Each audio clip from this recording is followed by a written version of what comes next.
Well, this is Sandra, and this video is about distractions. So many people are overwhelmed by the outside forces that distract them. Some such folks have become hopeless because they have not figured out how to manage that which comes against them. Well, I have a few answers based on my own experiences. And one answer is magic. Yes, magic. And many folks believe that magic is evil, including some Christians. And those folks, for the most part, don't even know what magic entails. They haven't researched it. They're going based on what they heard and what they were taught, as opposed to going on their own personal journeys to discover. Magic is about the practitioners of it and how the practitioners elect to use magic. I and other practitioners choose to use magic for pure motives, pure purposes, pure thoughts, expressions, and actions.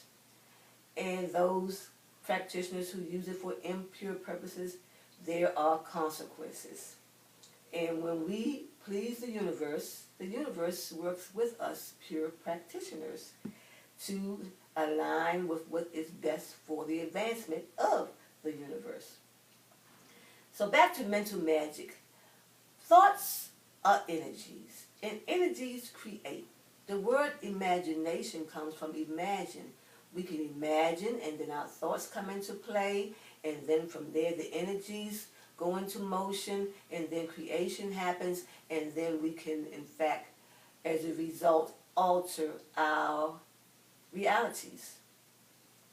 And oftentimes, I know more about Christianity, I should say, because I was in that community for many years. And oftentimes, some Christians, believe that damn near everything is evil except Christianity. And religions overall are divisive. They are separatist, and they have a bunch of bigots in religion. And yes, there are some good religious people.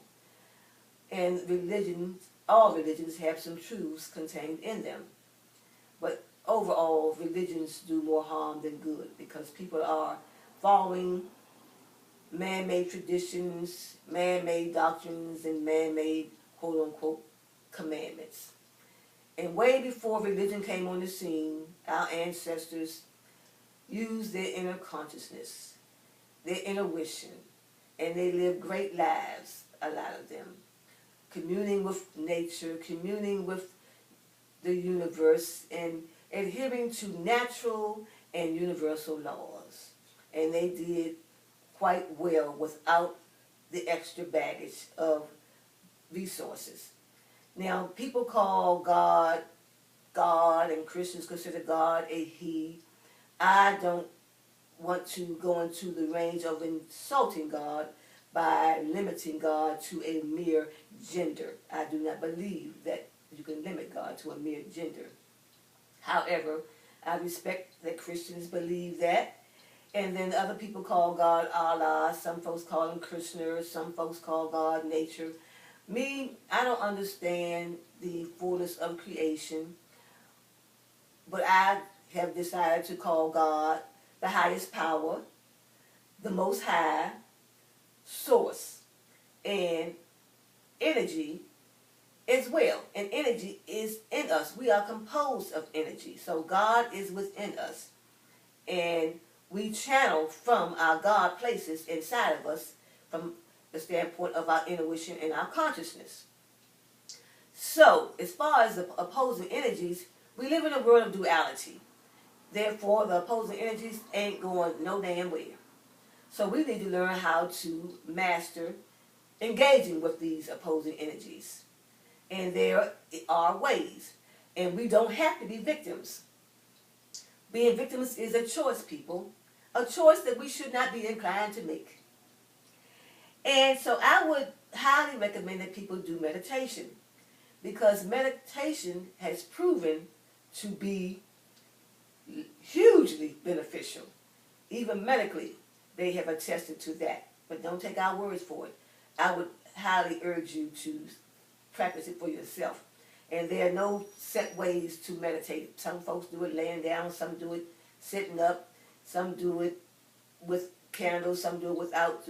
If you are inclined to do it, find out what best works for you and let it rip, so to speak. Me, I started out meditating initially for 15 minutes, then I graduated to a half an hour, and then I got up to an hour, and I maxed out at an hour. And now I still do an hour, but I was given a revelation to do, since we have in us light and dark sides, I do a half an hour meditation when it's dark outside and a half an hour meditation when it's light outside. That's typical. I normally do that daily with rare exception. So, and I have found that it has changed me. It has made me calmer, and other people have said the same. It makes you calmer. It helps you to be more intuitive. It helps you to be more creative. It alerts you to issues that need to be addressed, and it helps us to be less inclined to respond angrily when people oppose us. We keep our anger more in check. We are much unbothered by the bullshit agendas that we are confronted with on the regular, the drama on the planet, so to speak. And when I meditate, I use candles and I commune with the elements. I like the fire in the candles because fire has energy, and fire can comfort, and fire can empower, it can help us to cope. And I also use crystals, and a lot of Christians are against crystals as well, and they also don't like candle magic, but they need to remember that they use candles in the Catholic churches, and they use candles at weddings, so it's a matter of, how you purpose to practice using candles and other accessories. And the crystals, a lot of Christians are against them, as I indicated, but they wear them. They wear diamonds and emeralds and rubies, but they have not, for the most part, found out how they have their own personalities and the strengths and the powers contained in crystals. Each crystal has its own personality. There are crystals that help us with our creativeness. It helps me write better. There are crystals that help us to better study, to organize ourselves in our lives more. There are crystals that help us to be more decisive, that help us to discern and to be less judgmental, and they help us to be more tolerant of differences with others with whom we engage. So there are an assortment of ways that crystals and candles and other accessories help us in our journeys spiritually. But we must be mindful not to depend on them, not to worship them, but to work with them. They work with us. We work with nature. Nature works with us. We connect with nature. It connects with us.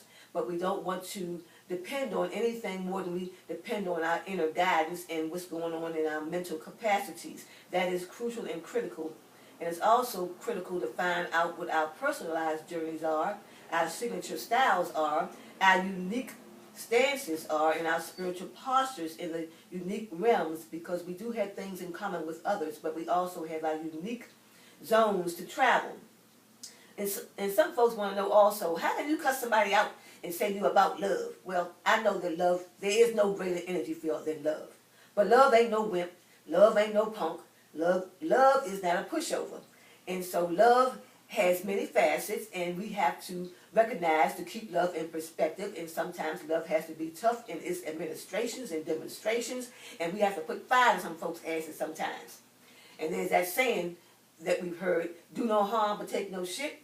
And the other saying is, don't start no shit, won't be no shit. Because we do have some arsenals and that we can put into kick-ass formation if deemed necessary. And we don't resort to that from the initial, or we shouldn't, but we do have them, at bay if we have to, exercise their emotions. Thank you.